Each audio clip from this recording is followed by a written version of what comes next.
America first does not mean America alone, President Trump declared last month at the World Economic Forum in Davos, Switzerland. This sudden burst of pragmatism from an avowed nationalist showed what a difference a year can make. Denouncing the false song of globalism during his presidential campaign, Trump, on his third full day in office, canceled the Trans-Pacific Partnership, a regional trade deal with Japan and 10 other countries. He then denounced Canada, Germany, and South Korea for exporting more to the United States than they import. He promised to renegotiate trade pacts with Europe, Canada, and Mexico and get a better deal for American workers. In Davos, however, he reached out with conciliatory words to the very free trading and globalizing elites he has consistently maligned. Clearly, Trump's views on trade and globalization have evolved since his insurgent campaign. This may well be because of the rapid gains in the past year of a country he did not mention by name. In fact, Trump chose in Davos to affirm that America is open for business because it was in these same Alpine Heights, 3 days before Trump was inaugurated as president, that China seized the opportunity to claim leadership of the global economy. With the United States seemingly in a protectionist crouch, China had become, despite all its problems, indispensable. In a world marked by great uncertainty and volatility, the international community is looking to China.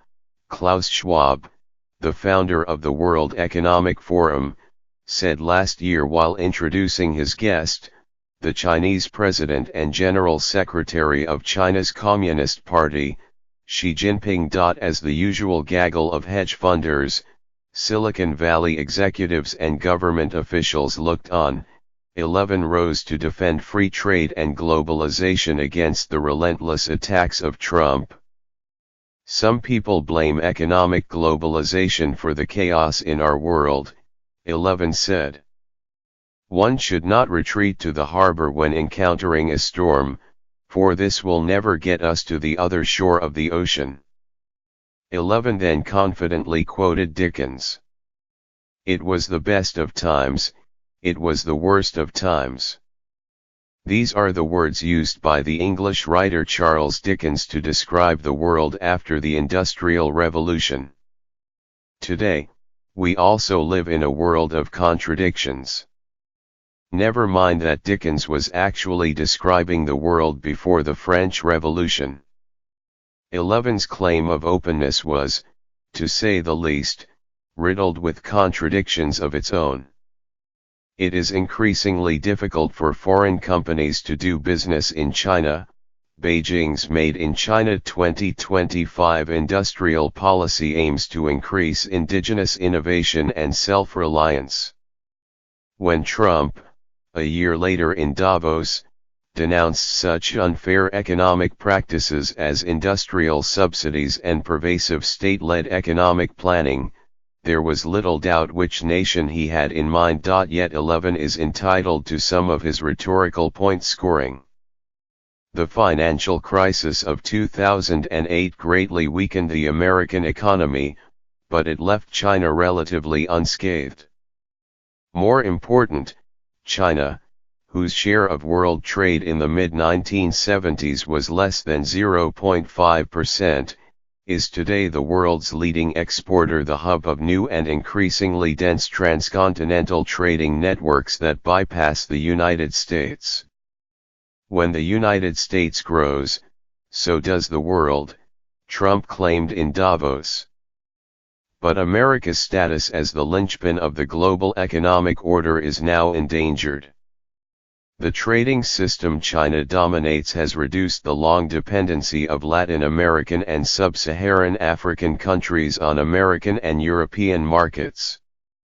China is now bringing to a close the first phase of globalization, begun by Europe and the United States in the 19th century. In the process, it is making East Asia the new center of the world economy. It has fallen upon Trump, as President of the United States, to respond to this momentous historic shift, and he has done so with his characteristic mix of threats, boasts, and volte-faces. But to grasp China's economic achievement, and its ramifications, it is imperative to ask, why has a market economy directed by a communist state become the world's second largest? Or, to rephrase the question, why shouldn't it have? Why shouldn't China's rise have happened the way it did, with state-led economic planning, industrial subsidies, and little or no regard for the rules of free trade? The economic success of East Asian countries like Japan in the 20th century had already invalidated the article of faith invoked by Trump in Davos, that nations can advance only by eliminating barriers to the free movement of goods and capital and by minimizing the role of government in the economy. But these historical lessons have long been obscured by economic orthodoxy, one that Trump's and China's unexpected ascents have now exposed to critical scrutiny. In his most recent book, Straight Talk on Trade, the Harvard professor Danny Roderick castigates fellow economists for holding fast to a simple-minded view of free trade and globalization, one that he believes has caused economic chaos and political backlash across the West. Are economists, he asks, responsible for Donald Trump's shocking victory in the U.S. presidential election? This might be overstating the case. But it is true that the argument that free markets equal progress was most eloquently and influentially advocated by the American economist Milton Friedman. The paradoxes of China's rise today are best illuminated by Friedman's querulous visit to the country in 1980, when China was desperately poor. The Nobel laureate from Chicago was then cementing his reputation as an apostle of free markets. He had just published Free to Choose, a book that was written with his wife, Rose, and later turned into a television series featuring, among others, Ronald Reagan, Arnold Schwarzenegger and Donald Rumsfeld. Friedman's argument, that the world runs on individuals pursuing their separate interests, would shape American economic policy for decades to come. He helped disparage the idea, exemplified most vividly by Franklin Roosevelt's New Deal, that government had a legitimate, and often indispensable, role to play in advancing economic development and protecting the vulnerable. As his keen disciple Reagan famously put it, government is not the solution to our problem, government is the problem. Friedman's fervent advocacy of free trade and the efficiency of unregulated markets gave intellectual ballast to the so-called Washington Consensus. Free markets, the thinking went, not only generated wealth for all nations but also maximized consumer choice, reduced prices, and optimized the use of scarce resources. Friedman's faith in the efficiency of markets came to constitute what John Stuart Mill referred to as the deep slumber of a decided opinion. Friedman was the most influential proponent of free trade since Adam Smith declared it, in 1776, the basis of the wealth of nations. But in 1980, few people in China, including the academics who invited Friedman to a lecture tour, knew that their American guest was an impatient, even volatile, ideologue. A series of, often comical, misunderstandings ensued. Friedman complained about the Chinese man with a terrible body odor who received him at the Beijing airport. The man turned out to be one of his academic hosts. Friedman's lectures in praise of free markets were met with bewilderment. His assertion that capitalism was superior to socialism disturbed the Chinese greatly. Some of the more agitated Chinese economists went in a delegation to Friedman's hotel to lecture him about the achievements of their regime. Friedman, who, erroneously, saw Japan and South Korea as brilliant examples of open, competitive markets, was understandably impatient. In China, the country embodied everything that was wrong with government planning. Indeed, China in 1980 was just lurching out of Mao Zedong's calamitous experiments. Deng Xiaoping's government was trying to improvise new solutions to the country's economic backwardness, which officials thought had exposed China to humiliation in the 19th and early 20th centuries. Development, Deng said, is the only truth. If we don't develop, we will be bullied. And national development, in Deng's view, could be achieved by a variety of means. His flexible attitude was summed up by a much popularized Chinese maxim, cross the river by feeling for the stones. The Chinese couldn't help bristling at Friedman's blunt dismissals of their government. Despite horrific disasters, the Chinese state had drastically raised literacy and life expectancy levels. Also, the Chinese were then seeking a third way. They looked to Japan and Singapore rather than the United States for economic models that would accelerate growth without endangering the authority of the Communist Party. The Chinese saw little of value in an American proponent of laissez-faire. Friedman left China, angrily claiming that his hosts were unbelievably ignorant about how a market or capitalist system works. Friedman died in 2006, shortly before the financial crisis of 2007 and 2008. The extensive political aftershocks of that crisis arguably include the election of a protectionist to the highest office in the United States, who has threatened to cancel decades of commitments to free trade at the risk of alienating his country's closest allies. As bewildered, and appalled, as Friedman would most likely have been by Trump's demonization of free trade, he would have found it still harder to explain why China, run by a communist party, has emerged as central to the global capitalist economy.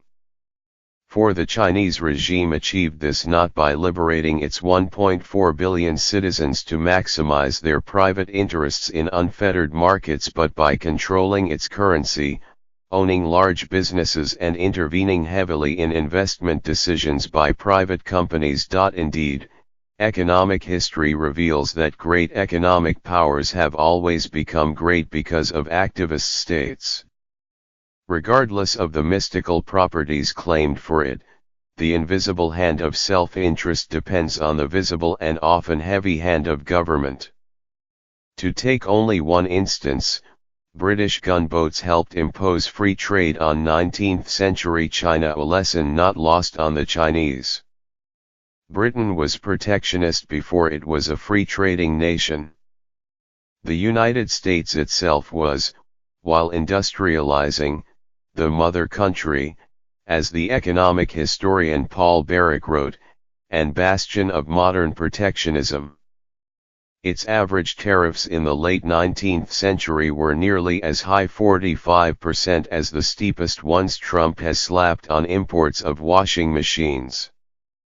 The philosophical father of economic protectionism is, in fact, Alexander Hamilton, the founder of the American financial system, whose pupils included the Germans, the Japanese and, indirectly, the Chinese. No story is as instructive as that of the Japanese, arguably the most diligent of Hamilton's disciples.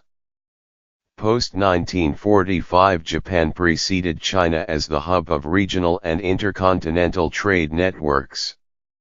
Soon after its disastrous part in World War II, Japan helped revitalize Asia and by the mid-90s was the biggest investor and exporter in most East Asian countries.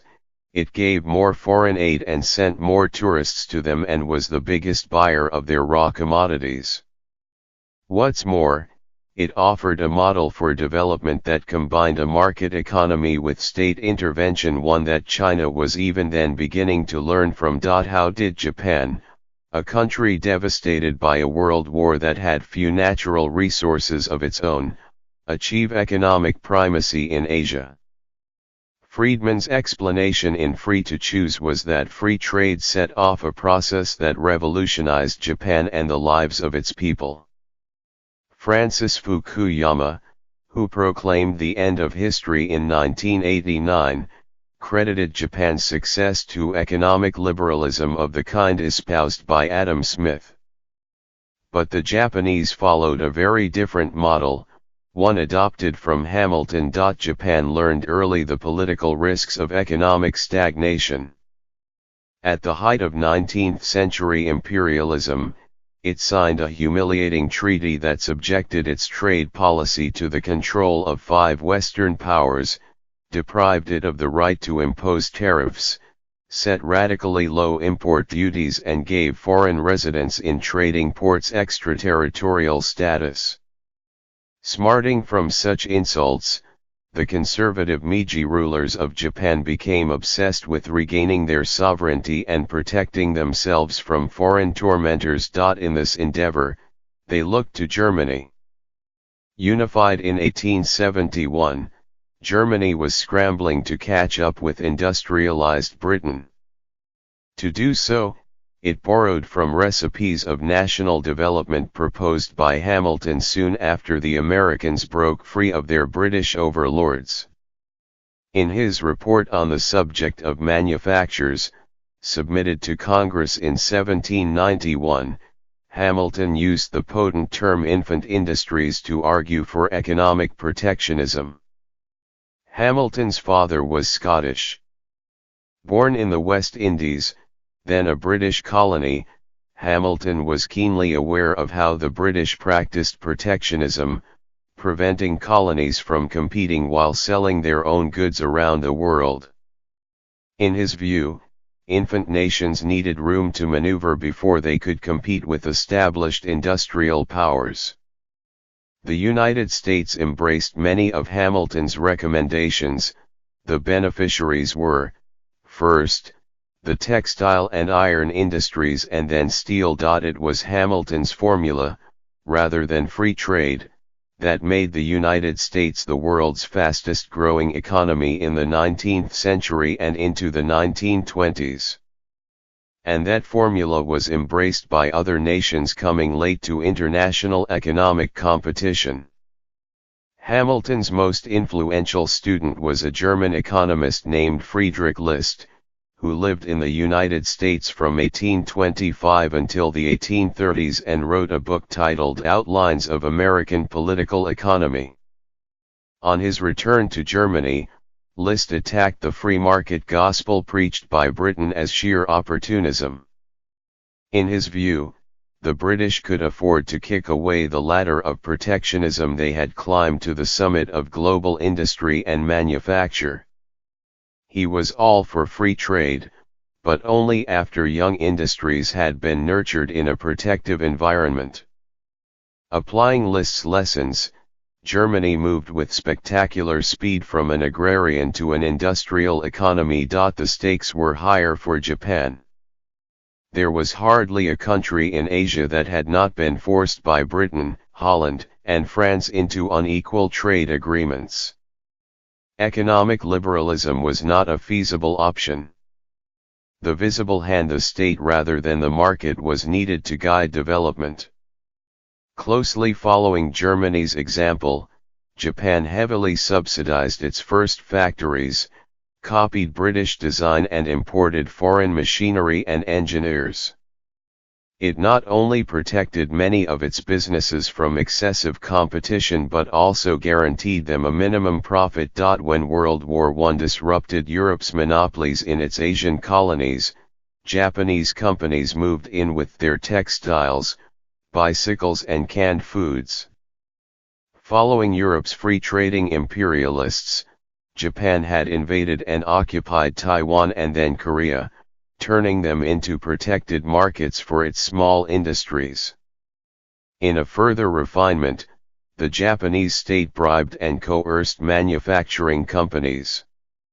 It gave them subsidies to export more, which in turn helped the companies fund innovations and become internationally competitive. World War II proved only a brief interruption in Japan's policy of protection. Utterly devastated, Japan still managed to rid Asia of its European competitors. It was during the American occupation, as the historian John Dower notes, that Japan instituted what an economist described as the most restrictive foreign trade and foreign exchange control system ever devised by a major free nation. Given unlimited powers by their American occupiers to get the country going again, the bureaucrats of Japan's Ministry of International Trade and Industry laid the foundations of a world-class manufacturing economy. Nationalism was a great stimulus. As Dower put it, national pride acute, wounded, wedded to a profound sense of vulnerability lay behind the single-minded pursuit of economic growth that created a momentary superpower a mere quarter-century after humiliating defeat. But Japan would have struggled had war not erupted on the Korean peninsula in 1950 and made Japan the main source of American procurements. The path of Japan's protectionist state was now set. The country's Prime Minister, Shigeru Yoshida, would call the destructive Korean War a gift of the gods. In the 1950s, Korea and Taiwan, both former Japanese colonies, inherited Japan's institutions and protectionist practices. This was most striking in Korea, which was intensely poor in the early 1950s. Its few industries were built by Japan during the 1930s. South Korea, too, found solutions for its problems in Friedrich List rather than Adam Smith. The country's leader, Park Chung-hee, the military general who came to power in 1961, had worked for the Japanese colonialist regime. A fervent autodidact, Park was also deeply familiar with German theories of protectionism. The economist Robert Wade reported coming across whole shelves of books by List in Seoul bookstores in the 1970s. During his long years in power, Park nurtured South Korea's chaebol business groups Hyundai, Daewoo, and Samsung and boldly ventured into steel making. Because the United States saw Korea, Taiwan and Japan as a buffer against communism, it helped promote such neo-mercantilist strategies, a mix of import substitution and export-oriented industrialization. American Cold Warriors also gave their strategic allies unhindered access to U.S. markets while tolerating the closure of their own to American investment. By the time the United States realized that its biggest Asian ward had grown too big, it was too late. Japan had taken many products invented in the United States, automobiles, consumer electronics, and manufactured them more cheaply and with superior quality. By the 1980s, Japan had supplanted the United States in aid and investments in East Asia. When the United States sought to limit Japanese exports, the Japanese responded by deepening their investment in Asia, moving factories, and improving industrial skills and technology wherever they went. In 1994, when I first left India to travel to Southeast Asia, I found Japan everywhere, as both promise and rebuke. The renovation of Thailand, South Korea, and Taiwan under Japanese auspices was then an established fact and a standing reproach for us in India, which had failed to match East Asia's success in manufacturing and trade. Like most countries in the world after 1945, France as much as Japan, India embraced a model of state-led development. Its aim, as in many nations liberated from colonial rule, was not so much the growth of private wealth as the strengthening of national power. Friedman described Indians in Free to Choose as deluded followers of Mahatma Gandhi, idly spinning cotton in cottage industries subsidized by the state. India, he said, was blind to industrialization and, furthermore, believed in central planning. This was a caricature. India had an ambitious industrialization program, and its economy mixed private markets with state-owned enterprises, even if its historical experience of British rule predisposed it to suspect that free trade benefited only developed industrial economies. Nevertheless, Friedman was broadly right in his view of India as a social and economic laggard. India, following a model of import substitution growth, barely participated in world trade. Its factories produced shoddy goods that you bought only because there were no alternatives. And so I was dazzled by what was on offer in Southeast Asia. The emblems of pop American culture, Kentucky Fried Chicken, McDonald's, Madonna, were everywhere. But the most seductive consumer goods were almost invariably Japanese: Sony, Sanyo, National, Mitsubishi, Hitachi, Fuji. Feeling inadequate before East Asia's progress, many middle-class Indians longed for what Chalmers Johnson, in a book about Japan's unique growth, called the capitalist developmental state. In such states, skilled bureaucracies led by authoritarian leaders promoted a project of national development, while either paying lip service to, or ignoring, democratic norms. Private entrepreneurs made socially beneficial investments. Government policies helped build their comparative advantage while also facilitating social stability with land reforms, education, and other efforts to address income equality. The developmental state assumed that market failures were to be expected and that the state played a necessary role in designing industrial and financial policy. These included not only trade protection and government subsidies but also, as the political economists Robert and Jean M. Gilpin wrote in Global Political Economy in 2003, selective credit allocation and deliberate distortion of interest rates in order to channel cheap credit to favored economic sectors. Governments were, in fact, very much part of the solution, as even the World Bank, beholden to the Washington Consensus, grudgingly acknowledged in its well-known 1993 report, East Asian Miracle. The high-performing Asian economies, it noted, have achieved unusually low and declining levels of inequality, contrary to historical experience and contemporary evidence in other regions. The hero of many middle-class Indians was the authoritarian leader of Singapore, Lee Kuan Yew, whose success in turning Singapore from an economic backwater into one of the world's major commercial cities was much admired by Deng Xiaoping. We might have also revered, had we known more about him, South Korea's technocratic despot Park Chung-hee, who accomplished economic goals with the help of highly trained managers, and who also appeared to reduce inequality and build what we in India sorely lacked, social cohesion. But little did I know that Hamilton, and Liszt, would achieve their greatest influence in post-Mao China. The rise of China resembles that of the United States a century ago, the Chinese scholar Huang Gong writes. He is not exaggerating. Friedman may have been right that the Chinese communists were hopelessly ignorant of how free markets work, but ending state intervention in the economy was never on the agenda.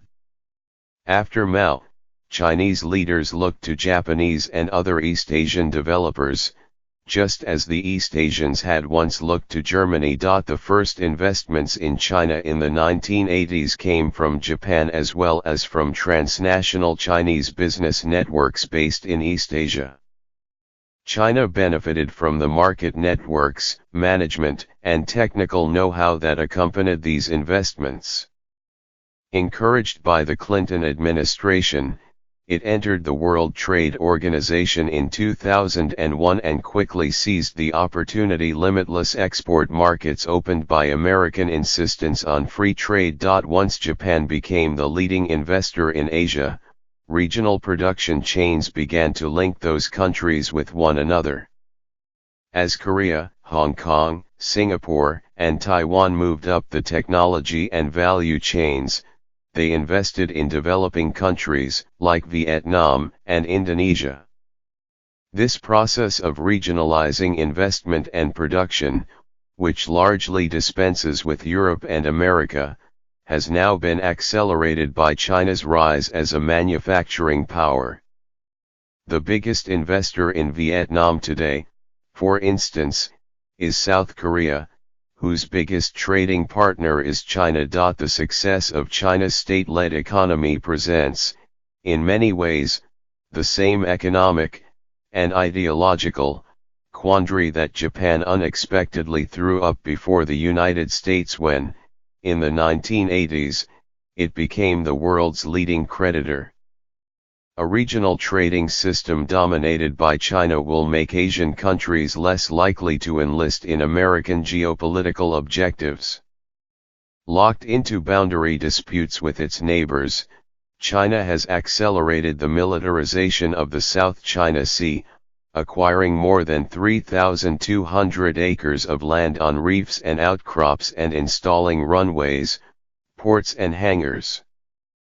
But it has also abandoned its abrasive attitude, making determined efforts to pivot Asia away from Trump's America.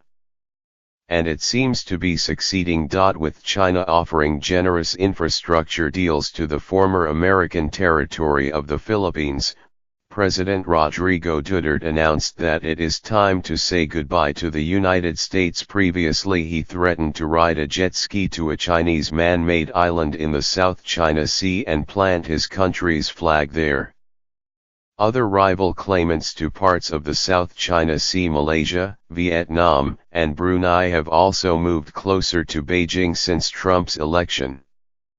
Smaller countries like Cambodia and Laos now resemble Chinese client states. China is also trying to repair long-strained relations with Japan by inviting investments by Japanese multinationals. These attempts to win over major American allies in Asia complement 11's ambitious One Belt, One Road initiative, which aims to put China at the center of global affairs through a network of trade links and infrastructure projects stretching from Asia to the Middle East to Africa and Europe. Investing more than $1 trillion in more than 60 countries, ports in Pakistan and Sri Lanka, high-speed railways in East Africa, gas pipelines in Central Asia, the initiative can claim to be the largest overseas investment drive ever undertaken by a single country. The 11 European Union members and 5 non-EU Central and Eastern European countries that have joined the China-led political and commercial group called 16+1 have all signed major infrastructure deals with China, enhancing Beijing's influence in the EU. The remaining 11 members of the Trans-Pacific Partnership have gone ahead without the United States. They are expected to sign a final agreement in March. By pulling out of the TPP and threatening trade sanctions, Trump encouraged Japan to seek a deal with Europe that shuts out the United States. Britain, another stalwart American ally, is considering joining the TPP. China, meanwhile, is hectically negotiating more than a dozen trade agreements in Asia while proposing its own alternative to the TPP, a trade agreement called the Regional Comprehensive Economic Partnership.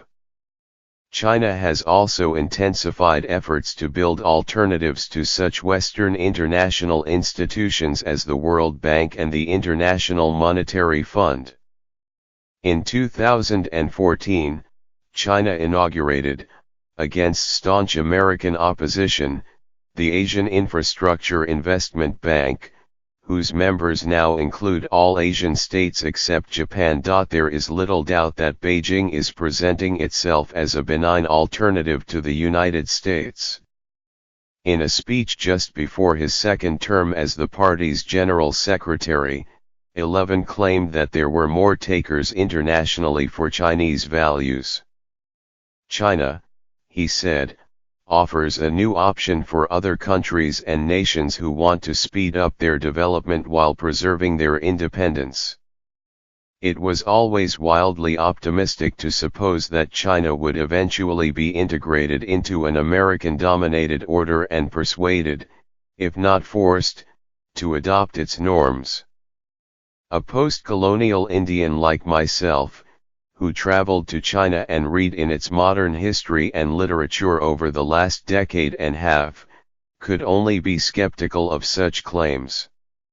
It was never less than clear to me, whether in the suburbs of Lhasa, Tibet, demographically altered by Han immigration, or in the bookstores of Shanghai, stacked with bestsellers with titles like China Can Say No, that the quest for national sovereignty and regained strength defines China's party state and its economic policies. Belying predictions of doom, China has again demonstrated the power of what Dower, speaking of Japan, called national pride acute, wounded, wedded to a profound sense of vulnerability. The United States never knew the single-minded ambition of the historical loser to avenge his losses.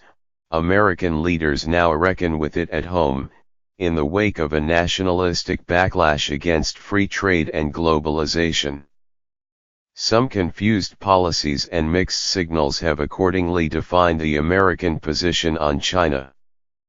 During the American presidential campaign in 2016, all the main candidates, Bernie Sanders and Hillary Clinton as well as Trump, opposed the TPP, which was intended to contain China in its own region. Then, in Trump's chaotic first year, the United States seemed to be forced back by Hamilton's shrewd East Asian disciples into its historical role as the mother country of protectionism. Trump now says that America first does not mean America alone, and he is open to rejoining the TPP. There may be more such reversals ahead. For Trump is only just beginning to acknowledge, after a year of bluster, the formidable challenge of China and the arduous effort needed for the United States to match its most determined and resourceful rival yet.